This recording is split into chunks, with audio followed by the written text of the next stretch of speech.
તો આરબીઆઈના નિર્ણયને લઈ ભારતીય શેર બજારમાં પણ ઉછાળો જોવા મળ્યો છે। સેન્સેક્સમાં 550થી વધુ પોઈન્ટનો ઉછાળો જોવા મળ્યો। નિફ્ટીમાં 180 પોઈન્ટથી વધુનો ઉછાળો છે। નિફ્ટી બેંકમાં 711 પોઈન્ટનો ઉછાળો। નિફ્ટી મિડ કેપમાં 363 પોઈન્ટથી વધુનો ઉછાળો જોવા મળ્યો છે। તો સેન્સેક્સમાં પણ 550 પોઈન્ટથી વધુનો ઉછાળો છે। નિફ્ટીમાં 180 પોઈન્ટથી વધુનો ઉછાળો જોવા મળ્યો, ત્યારે નિફ્ટી મિડ કેપમાં 363 પોઈન્ટથી વધુનો ઉછાળો છે। નિફ્ટી બેંકમાં 711 પોઈન્ટનો ઉછાળો। બજારમાં પણ ઉછાળો જોવા મળ્યો છે। સેન્સેક્સમાં 550થી વધુ પોઈન્ટનો ઉછાળો જોવા મળ્યો।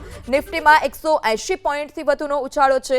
નિફ્ટી બેંકમાં 711 પોઈન્ટનો ઉછાળો। નિફ્ટી મિડ કેપમાં 363 પોઈન્ટથી વધુનો ઉછાળો જોવા મળ્યો છે। તો સેન્સેક્સમાં પણ 550 પોઈન્ટથી વધુનો ઉછાળો છે।